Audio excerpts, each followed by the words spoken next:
Today, I'll be talking about gaming guilds within Play to Earn. So I'm sure most people have heard about Play to Earn and the explosive nature of the growth of how new accounts are being created on the blockchain and how games are basically driving this growth. Maybe Mohan, you can help me to switch slides. Great. So at BlockchainSpace, so as Mohan mentioned, I'm the founder and the CEO. And what we're doing is actually we're building data analytics and guild infrastructure. So think of like CRMs, ERP solutions, so typical kind of enterprise solutions. And why would that be? So if we skip to the next slide. So what's driving a lot of the growth right now in Play to Earn gaming is actually through what we call Play to Earn guilds, or gaming guilds, right? So these guilds are what we call organized communities that act as intermediaries between investors, managers, and players. But more importantly, they are becoming the native businesses of the metaverse. So meaning that, these guys are actually, using their NFTs to generate yield. And this yield is basically the P&L of the basis of their digitally native business within the metaverse, right? So what a guild typically does at this stage is a guild purchases in-game assets, so usually NFTs, right? And then those game assets with the current model are used to be lent out to players in exchange for what we see today as kind of profit sharing models. But I think this is just one of the very early business models that we're seeing being adopted right now. Now, you guys will probably see some names that you might be familiar with, like Yield Guild. They're one of the largest guilds in the Play to Earn space, but by no means are they the only guilds, actually. And I'm going to start unraveling some data points for you guys to understand exactly how big the guild ecosystem is and how much their contribution is towards adoption in the general cryptocurrency space. Now, ultimately, guilds invest money, players then in exchange invest time. If we can go to the next slide. So a lot of people that were around for the explosion of Axie Infinity would have seen this. So we had something called the manager and the scholar model, right? And a scholarship basically became really famous from Axie Infinity, which blew up in 2020 and kind of like had a gradual decline since up until now. And you've seen kind of interest peak, bringing in kind of 2 to 3 million new users into crypto in general. And then now probably some of that has kind of like dwindled out because the earnings within the game kind of weren't sustainable. However, this business model did kind of like spark a lot of interest across multiple different games. So Axie Infinity kind of started it. But this scholarship model as a commission split between the scholar and the manager became really popular. And that's something that you'll see in other play to earn games or play and earn games or versions of, we call it X to earn now. So this model is now being integrated into other games as kind of like loaning systems. We'll go to the next slide. So why are play to earn guilds important, right? So these communities or these native businesses, right? Why are they so important? Well, I myself am based in the Philippines. So I've seen it in ground zero where all the growth has basically been coming from. So these developing nations are very well suited for people who will, so remember the scholar model again, people who will exchange time. So they'll invest in time in exchange for giving up a commission share for these managers. And so here, just to give you guys an idea, the average monthly income is around 250 to 300 US dollars per month. And at its peak, Axie Infinity was earning scholars around 1,000 to 1,500 US dollars per month. So you can imagine that, for playing 2 hours of gameplay per day and getting $1,500 back, that was a fantastic deal. And so there was a huge amount of interest that really spurred a lot of growth, right? And these two stats that I love to point out here is because of this adoption through gaming and you've seen basically a lot of adoption in crypto wallets, right? So mainly because it actually uses its own chain and its own wallet system, you've seen a lot of crypto wallets coming into the Ronin network, where they have over 2 million downloads. But then that also trickled down into MetaMask as well, where actually at one stage, the Philippines was the #1 MetaMask user in the world. So literally they had the most DeFi wallets in the whole world. Some of this is of course skewed by the fact that, you know, these guilds run multiple different accounts. So if you consider that one guild is, you know, and they run 100 accounts, that one may be one entity. However, there's usually, you know, other people, real life people that are using those accounts every day as well. If we go to the next slide. So play to earn guilds are very, very important. Why? Because they really spurred a lot of this growth. They supported the Axie Infinity ecosystem as they went absolutely parabolic in 2020. Now, the initial reason is because they lowered barrier to entry. So what does that mean? So firstly, the guild put up the capital to be able to buy those NFT assets, which were very expensive at the start. So if a team was around $1,000 at one stage, there's no way that a gamer would come in to play this game and pay $1,000 to play the game. And so the guild would basically take on that capital risk and basically assume that risk on behalf of the gamer who they recruited. The other thing is that lowering barrier to entry also means that they provide the education to the gamer on how to get into this space. And so if you guys recall, so like these people are actually coming in through games now and not through just the wallets, right? And that's very important to recognize, is that the first touch point for a lot of these crypto new users were the game, right? So they downloaded the game on their mobile, they started accumulating tokens, and then the last question was, how do I cash this out? Where's the off-ramp into my local currency, right? Rather than download MetaMask first or download the wallet first and then get into the game. It was the other way around. It was download the game first, right? And then we'll talk about how to get those wallets set up, you know, afterwards, once you've accumulated a balance. And that was very, very crucial to how adoption actually happens and kind of went viral here in the Philippines. The other part is, so the guilds, of course, they experiment, they look into different games, so they support the general ecosystem by kind of checking different business models, because the space is so nascent. The education side is not just on the wallet and transaction side, but is also on in-game data. So like, you know, playing games for a living is actually not the easiest, actually part-time job. Some people really do need a lot of assistance. If you're not a natural gamer, you still need to learn how to construct high performance teams, how to play competitively, you know, and that's where the guilds basically did a lot of education to onboard these new users. The other part is these guilds are building very big communities. These communities are not just all the gamers or the scholars, as we call them, in the space, but they're building more people that are just, you know, interested to follow the advancements of the guilds. And these are all potential cryptocurrency users that are sitting in these, usually a Discord server.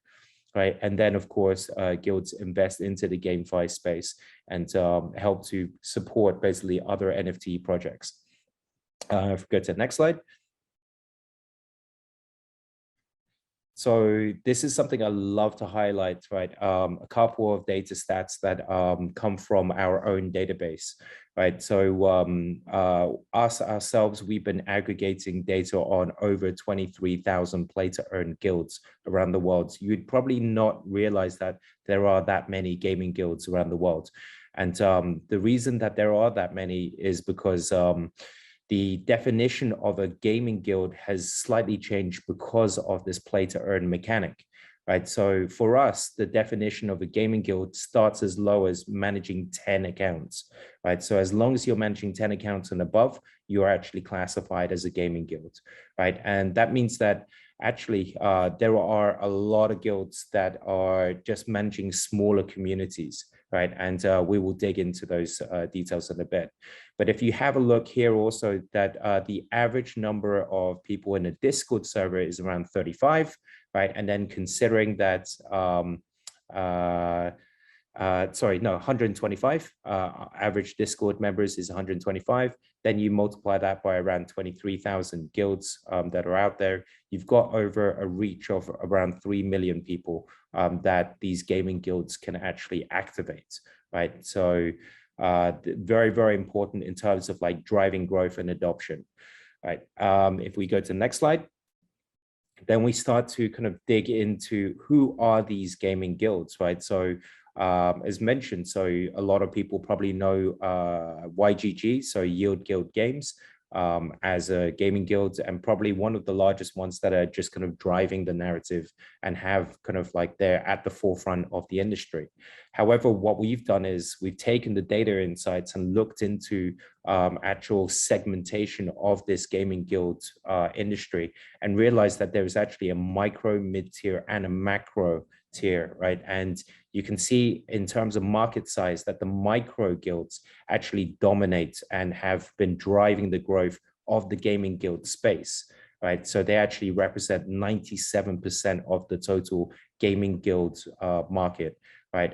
They're the ones that we feel are, well, as the data shows, are basically driving play to earn or X to earn, right? And their typical guild size is only 10 to 100 players, right? And these guys have specific pain points that other guilds don't face. So a micro guild will basically, they are, you know, gamers at heart, or they are new people coming into crypto through kind of computer games, right? So they don't really know crypto very well. And they haven't necessarily run businesses before. So a lot of them lack professional management. They have trouble kind of training the people that they're teaching to play the computer game. But then also there is a lot of game mechanic changes within like play to earn games. Like Axie itself has multiple different seasons, and in each season you'll see that different kind of cards and characters get either buffed or debuffed, right? And that's something that the guild itself needs to track and then kind of trickle down to their communities. Whereas the pain points of a macro guild, you can see they don't have any kind of like financial constraints, right? They're very, very well funded. They're very tech savvy, and their problems are actually much different. So they're actually looking for people to actually play the accounts that they own is actually one of their biggest challenges. And then another challenge is kind of like performance monitoring, which I mentioned earlier, which is why we're building tooling around this. If we go to the next slide. So at BlockchainSpace ourselves, we provide kind of, or we emphasize kind of three different offerings. So the first is data analytics, the second is tooling, and then the third that we're working on, which is kind of an amalgamation of the first two, is financing. So if we go to the next slide. Firstly, if you see on the data analytics, what we were presenting earlier, being able to basically map out the gaming guild space is very, very important. Understanding kind of what is the P&L or the revenue, or what are the total number of assets under management is very important to be able to understand kind of how the space is trending and who's actually driving the growth, especially from the GameFi space. For the guilds themselves, they want to be able to benchmark against other guilds. And if you remember, I basically recognize guilds as the digitally native business of the open metaverse, right? And so, you know, these guilds want to know right now, how is my business doing versus someone else's business? And so benchmarking is really important. They also want to be able to see industry trends. They want to be able to see kind of like what, if another guild is, performing exceptionally, you want to know why. So is it because of the assets that they hold under management, or is it because their management style is so much better, right? If we go to the next one. Then for investors themselves, they want to be able to look at guilds as basically these businesses, but then one step further, they're really the native asset managers of the metaverse, right? So they are managing assets across the board.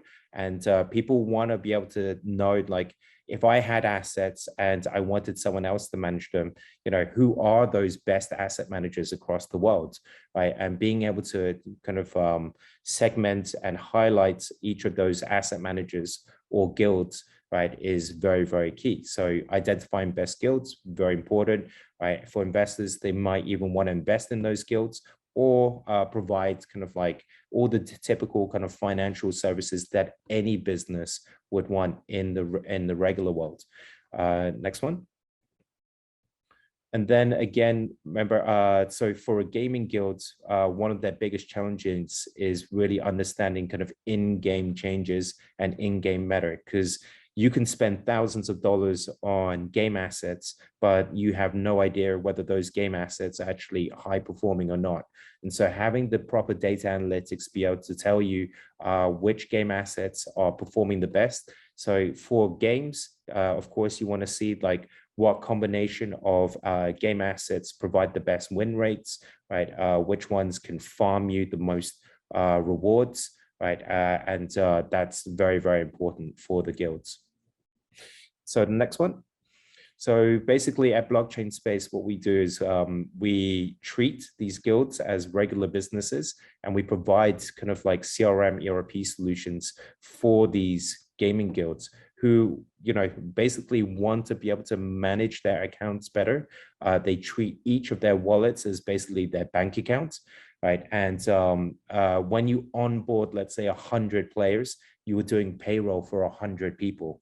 Right. So for those that, have run their own businesses, you'll know that, doing payroll for more and more people just gets infinitely harder. Right. And that's something that we look to address with things like automated cash out solutions, account management solutions, and being able to help you track kind of your earnings through a dashboard. The other part is, so for the next slide, we see that these play to earn guilds are basically, becoming regular businesses, and the earnings from the guild management, right, will just become business expenses, right? That you can basically spend your earnings in the real world. And so we're taking basically what's online right now in the metaverse, but taking those earnings into the real world where you can actually spend your earnings through the games into your merchant purchases in your shopping malls and regular world. Okay, so that's basically the high level of BlockchainSpace and what we're focusing on. And I'd love to entertain any questions in the breakout session. Thank you, Peter. This was a great session. It was great having you, and hopefully you will stay on so we can, our attendees can also chat with you during the breakout room discussions. All right. With that, we come to the end of our sessions here at the roundtable. And before we get into breakout room, we wanted to leave you all with some resources. DigitalOcean has put together some of our learnings and what we're seeing by working with a lot of our customers into a blockchain guide. This is going to be a valuable resource for all of you who are interested in understanding more about this space. So go to do.co/BRT22-guide. You will find your blockchain guide there from DigitalOcean. It's a free resource that we're providing as part of this roundtable. If you would like to try DigitalOcean, you can sign up for a free trial of $100 using the link do.co/BRT22. And if you would like to connect with our DigitalOcean team, go to do.co/contact-RT.